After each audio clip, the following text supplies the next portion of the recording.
Imagínate tener ese llamado para advocación sacerdotal, para ser luz y sal del mundo, para aclamar y aplicar el Evangelio, a llevar una vida de amor y sacrificio. Tiempo después te ordenas. Eres pues en una pequeña parroquia al sur de México. La gente es humilde y arraigada a las tradiciones. Un pueblo aparentemente lleno de color, pero detrás de ello, injusticias, muerte, un pueblo abandonado a su suerte por los gobiernos locales y federales, ríos de sangre recorriendo las tierras. Todos vienen hacia ti, siendo tú su única luz, su única esperanza, su única forma de que haya paz y justicia. Dios te pone una cruz pesada y cuyo precio es el martirio. Esta es una de las realidades que viven los sacerdotes al sur de México y que tocaremos el día de hoy aquí en Manada Católica.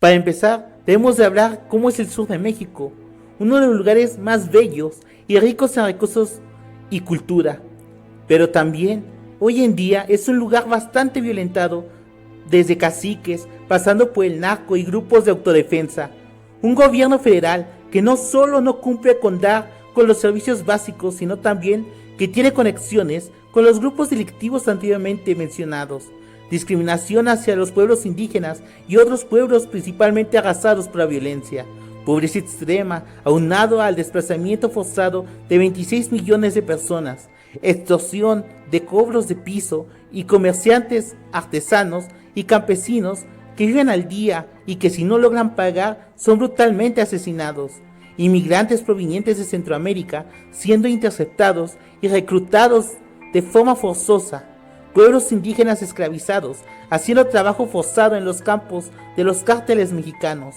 voces calladas por fusiles, niños destrozados por las minas explosivas que ponen los grupos delictivos, falta de oportunidades y educación, condiciones de vida inhumana que claman al cielo un auxilio, un socorro, ríos de sangre que exigen paz y justicia. El hombre, viva imagen de Dios, siendo pisoteado, humillado, ultrajado, despojado y violentado, siendo esta gran parte de la realidad que se vive al sur de México.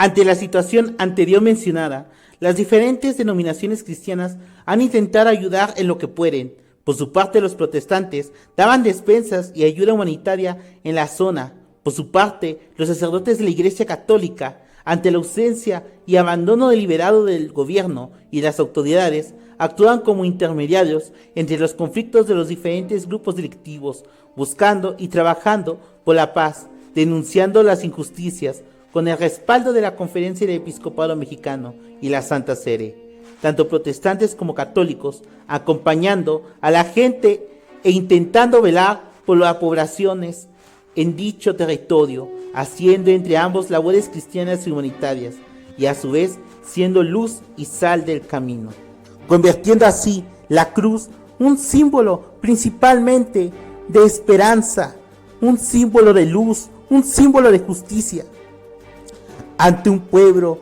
completamente sufriente. Todo lo anterior mencionado no ha sentado bien a los diferentes grupos delictivos que siempre han utilizado el miedo principalmente para imponerse, pero debido a que los cristianos en sus diferentes denominaciones han dado esperanza, estos han hostigado y amenazado a las diferentes corrientes cristianas que están en la zona. Por su parte, los protestantes han tenido que cerrar en 10 municipios sus iglesias debido a las amenazas por el crimen organizado. En otros casos, han tenido que reducir actividades al mínimo, de hacerlas todos los días a reducirse una vez por semana, evitando actividades después del ocaso. Por otro lado, dentro de la Iglesia Católica, varios sacerdotes han sido secuestrados, torturados y asesinados. Ejemplo, el padre Marcel Pérez, activista por los derechos de los indígenas y por la paz en el sur de México, quien denunciaba las injusticias e intermediaba en las luchas entre los grupos delictivos en búsqueda de una paz, fue asesinado después de oficiar misa. Hace poco el sacerdote Bertoldo Pantaleón fue secuestrado y asesinado por su chofer. Tampoco hay que olvidar los casos del protestantismo, como fue en el caso de Alfredo Lictor Cruz Casaneco y otros como Gaspar García Ramírez. Y no solo ello, sino que también, incluso, estos grupos delictivos se han infiltrado dentro de las diferentes corrientes cristianas y han comenzado afrentas entre los grupos cristianos, donde se atacan protestantes en nombre del catolicismo y viceversa, creando dolor y división entre los cristianos que en una frágil unidad intentan ayudar a los pueblos. Ejemplo, han sido pastores asesinados por estas afrentas que, si bien ya había desde antes, pues estos comenzaron principalmente a hacerse peor, como pasó con Armando López y también con Mariano Díaz Méndez.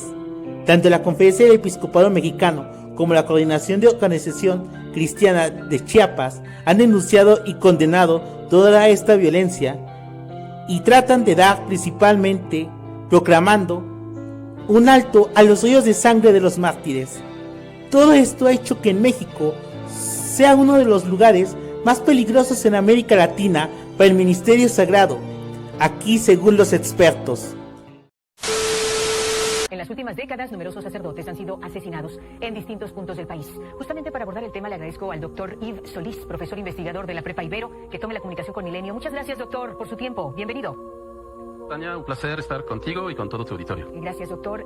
¿Cuáles son las cifras que usted tiene de los últimos años? Es decir, las cifras más recientes en cuanto a asesinatos de clérigos. Entiendo que usted lleva a cabo ya desde hace tiempo una investigación sobre este tema en México.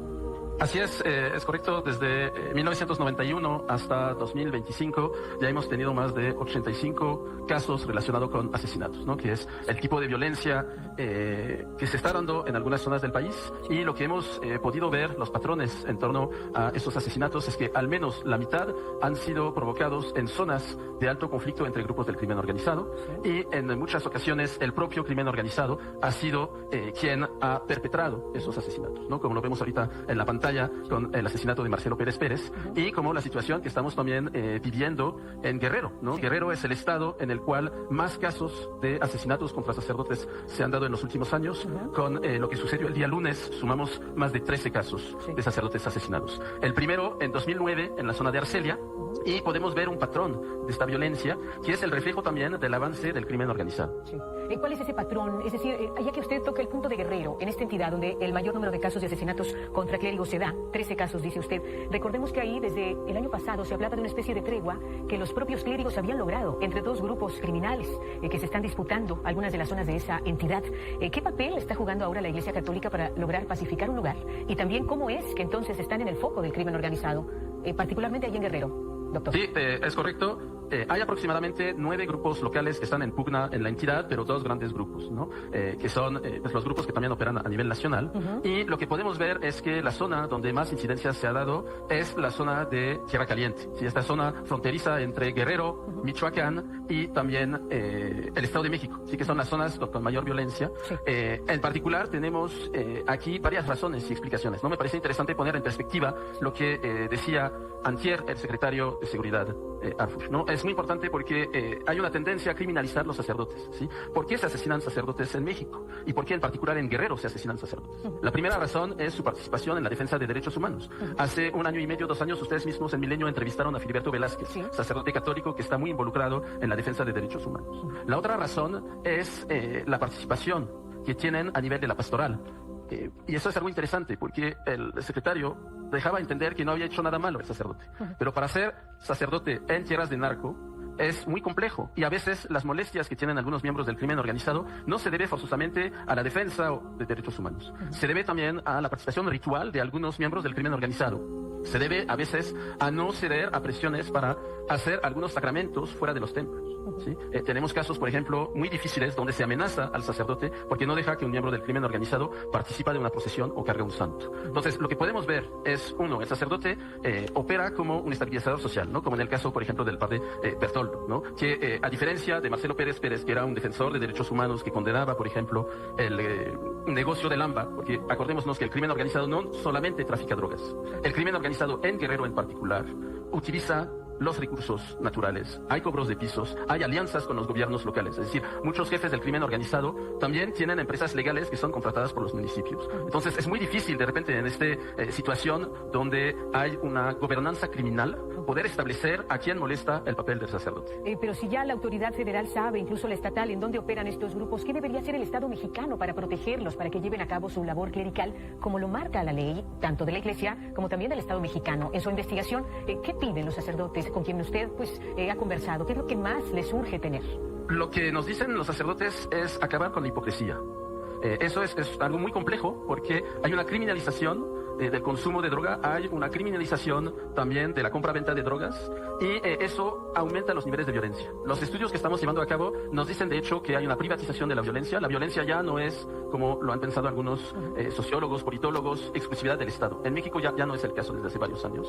Y es muy importante acabar primero con esa hipocresía. Lo segundo que nos dicen es empezar a tener procesos reales de justicia. Uno de los males terribles es la impunidad y otro de los males terribles es cuando tenemos la limitación a arrestar a quien perpetró el crimen. En Chiapas se vio este caso, ¿no? Con el asesinato de Marcelo Pérez se arresta a la persona que lo mata, pero no hay indagación para buscar a los autores intelectuales. Entonces, eso es uno de los problemas. Y por parte de la Iglesia hay varias etapas. El periodo donde más asesinatos habíamos tenido de sacerdotes se da entre 2012 y 2018. Es cuando la Iglesia empieza a acercarse también con los capos, con los líderes locales, y hay esta negociación, esta tregua a la cual hacías referencia. Pero esa tregua duró casi 6 años. ¿Qué está pasando hoy para que se haya roto esta tregua? Y aquí va más allá del autor material. Hay que entender esas dinámicas muy perversas que se dan a nivel local y en el cual el sacerdote cumple un papel no nada más de estabilizador social, sino que en algunas ocasiones el matar a un sacerdote es una señal para el crimen organizado de poder. Si yo mato a un sacerdote, puedo matar a cualquiera. Nadie está fuera de mi alcance. Hace no mucho le escuchaba decir a usted que México es el país más peligroso del mundo para ejercer el sacerdocio. ¿Lo sigue sosteniendo esta afirmación? En América Latina sí. En América Latina claramente sí. El segundo país con mayor incidencia es Haití, que también está viviendo un tema similar, donde los grupos del crimen organizado, las bandas, las pandillas, han cooptado totalmente órganos del Estado y hay también un problema de gobernanza criminal muy fuerte. Pero hoy en día la situación es mucho más terrible en algunos países de África, en particular donde hay esta violencia entre religiones. Es decir, hay todo un tema vinculado a la relación entre mundo cristiano y mundo islámico en África. Sí, lo estamos viendo, por supuesto. Doctor Yves Solís, profesor, investigador de la Prepa Ibero, muchas gracias por acompañarnos esta tarde y si nos permite seguir en comunicación. Por favor, Tania, y la verdad le agradezco mucho a usted y espero que esto le haya dado más luces a su auditorio. Todo lo anterior dicho, poco a poco se está extendiendo a varios lugares de México. Donde yo vivo, los sacerdotes usan seudónimos en periódicos católicos como La Red para denunciar la violencia, ya que están bajo amenaza de muerte. Poco a poco la violencia se expande cual cáncer en una persona. A pesar de todo, agachar la cabeza no es una opción. Donde abundó el pecado, sobreabundó la gracia. No debemos someternos ni callar ante el mal. No debemos ser indiferentes ante las injusticias y la violencia. Antes, alcemos la voz ante Dios y los hombres. Proclamemos nuestro rechazo y condena ante la violencia y las injusticias. Pues, aunque grupos delictivos no temen a las armas, le temen a nuestras palabras, orar y pedir por la paz, exigir de forma enérgica la seguridad, la paz y la justicia, mostrar valores humanos y cristianos a nuestros hijos, ayudar a quienes podamos y organizarnos de forma social, no hacer división, sino unidad por el bien común, sin importar fe, ideología, etnia, marchar por la paz y sobre todo no temer a la muerte. Somos cristianos, creemos en la esperanza de la vida eterna. Jesús murió y resucitó, y esto pasará con nosotros. Seamos imitación de Cristo, De la misma forma que aquellos que dieron sus vidas valiosas, que triunfantes, están ante la presencia de Dios vivo. Si para exigir un respeto a la dignidad humana, tanto del prójimo como de la mía, debo de dar la vida, que así sea. Y aquellos que hacen el mal, arrepiéntanse, cambien, porque cuando venga la justicia de Dios, verán en los ojos de Dios los ojos de aquellos que asesinaron e hicieron sufrir. Cambien, porque de nada sirve el placer temporal ante la condena eterna. Cambien, porque al dañar al otro se dañan a sí mismo. De nada sirve el dinero y el poder, porque ese hueco que tienes dentro de ti no se llenará nunca, sino hasta que dejes de hacer el mal y mires en los otros tu reflejo, pues también de la misma forma en que tratas a los pequeños, se refleja también lo que hay dentro de tu corazón.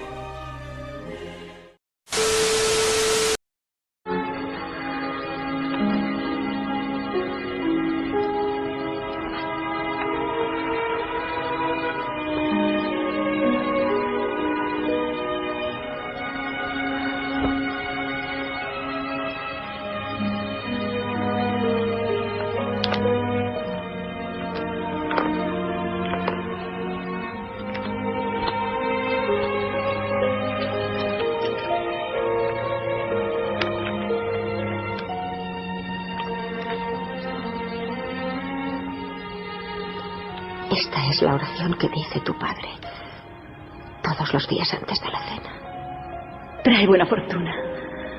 Tendrás que ser muy fuerte, pero estoy segura de que lo conseguirás. Cóselo en tu vestido de boda, mi niña. Dichosos los que trabajan por la paz, porque ellos serán llamados hijos de Dios. Oh, Jesús, ¿es esto lo que quieres de mí? Tendré fuerzas para hacerlo, Señor. ¿No ves lo débil que soy?